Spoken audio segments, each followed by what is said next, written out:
What if I told you Botox is actually one of the most lethal toxins on Earth?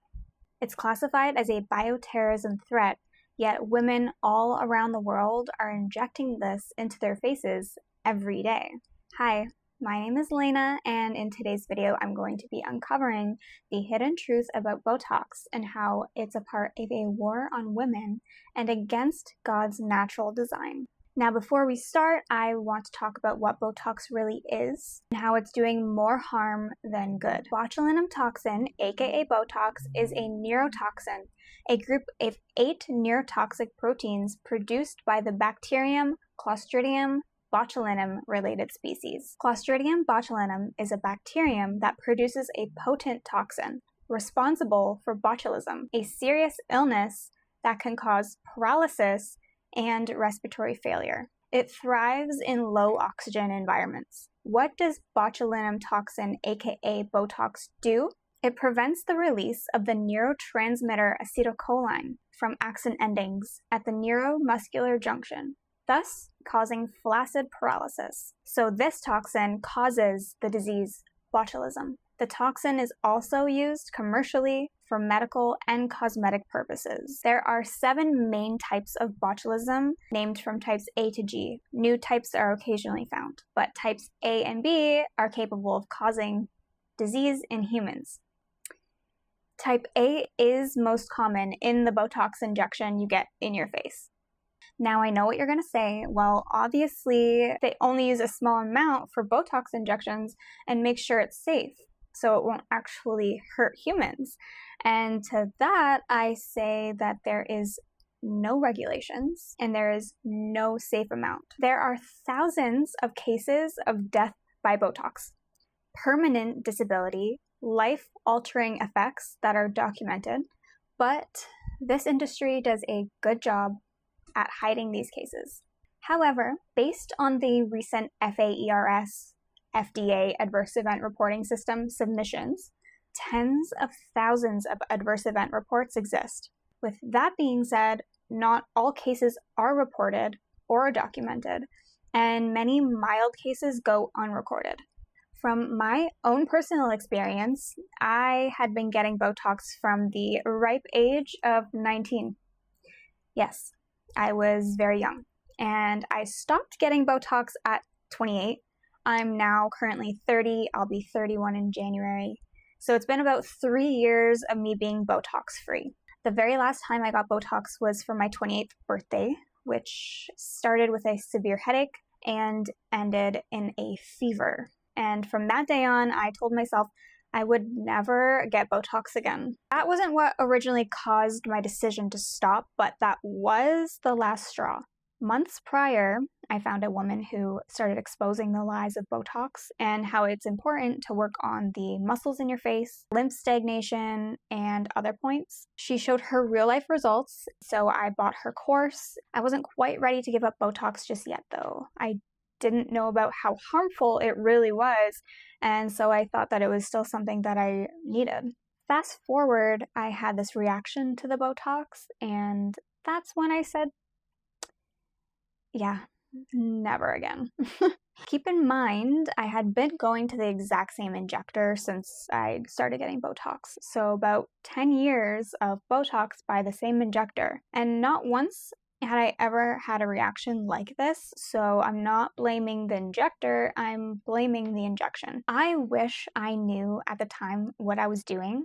And I wish I had all this information presented to me before deciding to get this life-altering lethal toxin injected into my face. But unfortunately, you go to the clinic, you sign a waiver, you don't read it, you're just so excited to finally have your skin looking perfect, and you don't think about the possible repercussions. The beauty clinic is like a candy store. You get a little bit of this, a little bit of that, and you don't think twice about what it's doing to your insides. If I knew this, I would have never agreed to getting injections, and I would have found another way to prevent wrinkles and achieve perfect looking skin, but unfortunately for me, my genetics and my personal biology led me to having premature, deep wrinkles and fine lines. And so that was a huge insecurity for me. That led me down this whole Botox journey at a very young age. What do I know now?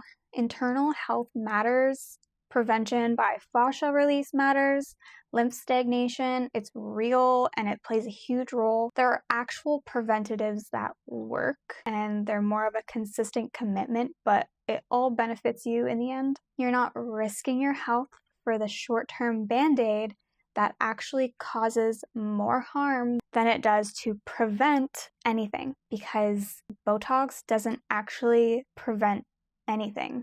Botox causes muscle atrophy. Muscle atrophy is the wasting away or thinning of muscle tissue. It happens when muscle fibers shrink in size, leading to loss of muscle mass and sometimes function. And with Botox injected into the face, this can lead to sagging, thinning skin, and the need for more to maintain a youthful appearance. More and more women are getting facelifts at 33, and this may be why. So, a common sense approach to the results of aging, which happens when your muscles shrink over time, is to not paralyze them in that state, but work them out to keep them strong and prevent shrinking. Think of it like going to the gym. As you work out, your muscles grow, your skin starts to tighten. It's the same concept. So, the more you rely on Botox, the worse things get over time. It's not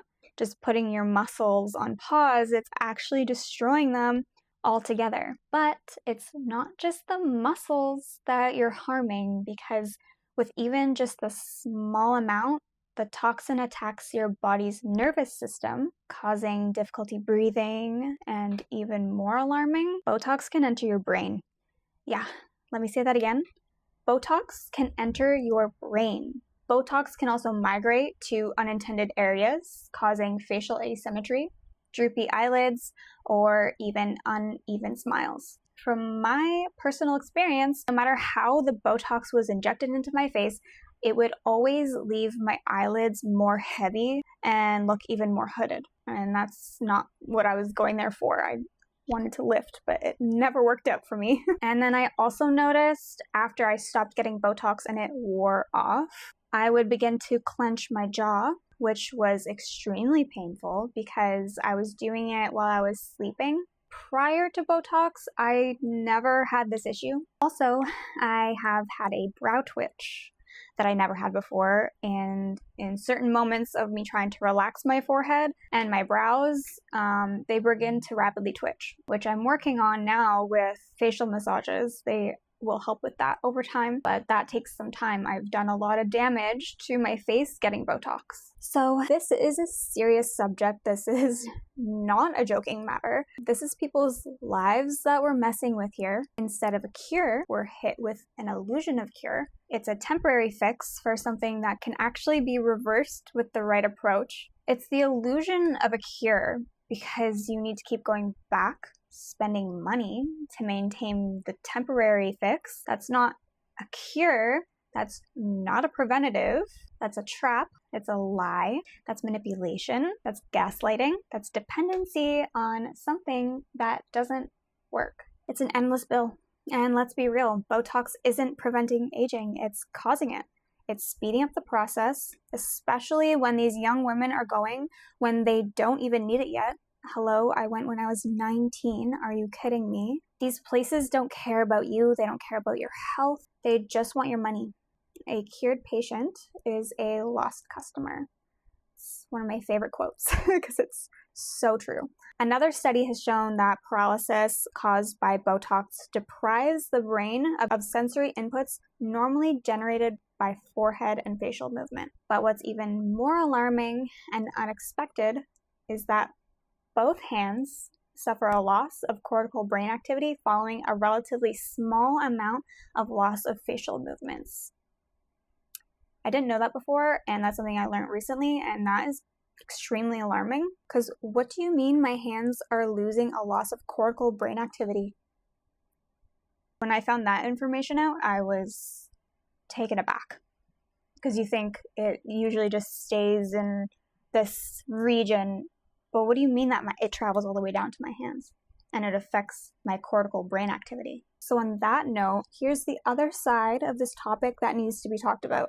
This is more than just an erasing wrinkles issue. It's a part of a war on women's natural design. God designed our faces to express his image. Joy, empathy, connection. Botox freezes that, dulling emotions and social bonds. From the very beginning, God designed babies to connect through their mother's face. A baby studies every smile, frown, and look of concern, not just to imitate, but to learn how to understand emotions, regulate their own feelings, and feel secure in their attachment. Facial expressions are one of the most profound non-verbal languages God built into human relationships, especially between mother and child. For you created my inmost being. You knit me together in my mother's womb. I praise you because I am fearfully and wonderfully made. Psalm 139, 13, 14. When Botox reduces a mother's natural expressiveness, it can interfere with this sacred design. If a baby cannot fully read their mother's cues, it may disrupt emotional learning, weaken bonding, and affect social development. So what may appear to be just some simple cosmetic choice carries a deeper weight. It alters the very channels of communication that God intended for nurturing a child's heart and spirit. Let us make man in our image, after our likeness. Genesis 1:26. So God created man in his own image. In the image of God he created him. Male and female he created them. Genesis 1:27. God also reminds us that aging is not a flaw, but it's a part of his perfect design. Every gray hair and wrinkle is a marker of life lived, wisdom gained, and a crown of dignity in his eyes. Gray hair is a crown of glory. It is gained in a righteous life. Proverbs 16:31. Even to your old age and gray hairs, I am he. I am he who will sustain you. I have made you, and I will carry you. I will sustain you, and I will rescue you. Isaiah 46:4. While the world chases after smooth skin and outward beauty, God directs us to something far more lasting. The heart. True beauty flows from within, a gentle and quiet spirit, renewed day by day, which shines brighter than any outward appearance. Your beauty should not come from outward adornment, such as elaborate hairstyles and wearing of gold jewelry or fine clothes. Rather, it should be that of your inner self, the unfading beauty of a gentle and quiet spirit, which is of great worth in God's sight. 1 Peter 3:3-4. Though outwardly we are wasting away, yet inwardly we are being renewed day by day. 2 Corinthians 4:16. So God himself affirms, again, as a part of his design, not something to erase. Every expression, tender smile, reassuring gaze, even the furrowed brow was crafted with purpose by the Creator. To remove or diminish that God-given expressiveness is to tamper with a design far wiser and more intentional than our own. I praise you because I am fearfully and wonderfully made. Your works are wonderful. I know that full well. Psalm 139:14. It makes me think of God and how he created us, and he's probably so sad with how much everyone's trying to alter their appearance and change what they naturally look like because of society and what society says is perfect. And it makes me sad because when we change how we look, we're pretty much saying to God, you made a mistake. And God doesn't make mistakes. But like I had mentioned earlier about Botox and the effects on the brain sensory input, what do you think this does to us on a spiritual level? If it affects our brain sensory input, how much more is it truly doing to us? Botox makes it more difficult for a person to feel their own emotions. So how does that affect us spiritually? I believe that this is an attack on humans by the enemy, specifically women, but I know men get Botox too. Feeling less emotions means feeling less connection to one another, and that is against God's natural design. He calls us to community. He wants us connected. It's so important in our human development. Naturally, humans want to be around other humans, and we want to connect. We want to feel connection with one another, and that's how God created us to be. But if you're removing that and numbing that, that's not God's natural design. So, as I close out this video, I want it to be made known that social media is also the enemy's weapon. Every day, we're opening our social platforms and we see hundreds of beautiful people online, and we're constantly comparing ourselves to others. This is not what God wants. Do not conform to the patterns of this world, but be transformed by the renewing of your mind. Then you'll be able to test and approve what God's will is, His good, pleasing, and perfect will. Romans 12:2. When we're consumed by what society says perfect is, God says we are perfect in His image. Photos are edited, videos are edited, and it's hard to tell what's real anymore, especially with the growing pace of AI. It's damaging the youth, and it's harming how we see ourselves. And I fear it's gonna just keep getting worse with the growing pace of AI, because we really can't tell these days what's real and what's not, and it's just going to get worse with how it progresses. So more than ever, we need to be aware of what we're consuming. Over the time that I've been following Jesus, my mind and my heart have been transformed. What used to matter to me no longer does. The strongholds on me are not there, because I know my worth is not in what the world sees, but what God sees in me. And my outward appearance does not need to fit what society says is perfect. I chased perfection for a really long time, and it came with a cost. It was mentally and physically draining, and it was not attainable. I thought my looks were the most important thing, but they're not. Who would have guessed? The outside can be beautiful, but if the inside is rotten, then what good is the outside? Jesus says this: first, clean the inside of the cup and dish, and then the outside also will be clean. Matthew 23:26. We're comparing ourselves to all these perfect looking people, but don't take into account what their insides look like. Now, I don't mean we shouldn't care about our outward appearance, obviously. We're called to honor our bodies, the temples that God gave us. Take care of it. Don't neglect your physical health. Exercise, eat healthy, have your skincare routine, get proper sleep. Rest is the most important. And you know what all of that will lead to? Not needing Botox to begin with. Proper health and nutrition will do more wonders than Botox ever could. Not only that, but Botox completely changed the way my face looked. My eyes went from open to closed, and my eyelids were super heavy, and I just looked completely different than I do now. I looked older than I do now, which is quite crazy. I look back at old photos and I'm looking at myself and I'm like, who is that?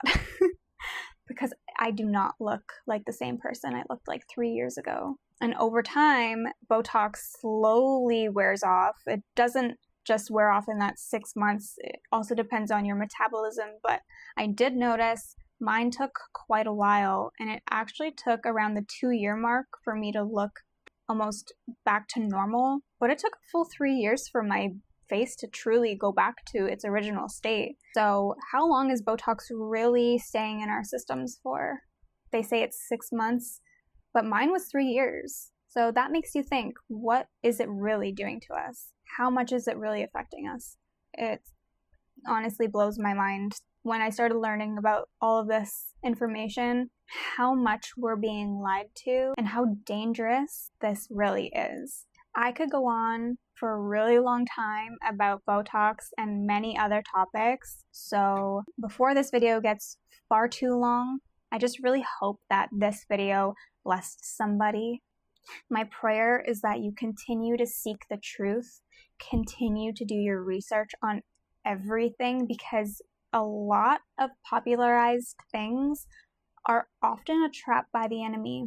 I notice a lot of things that start becoming very popular, I get a red flag, and turns out my discernment is quite often correct. I pray for those with eyes to see will see, and those with ears to hear will hear. If this video impacted you in any way, please give it a thumbs up and a comment and let me know what your thoughts are on this topic.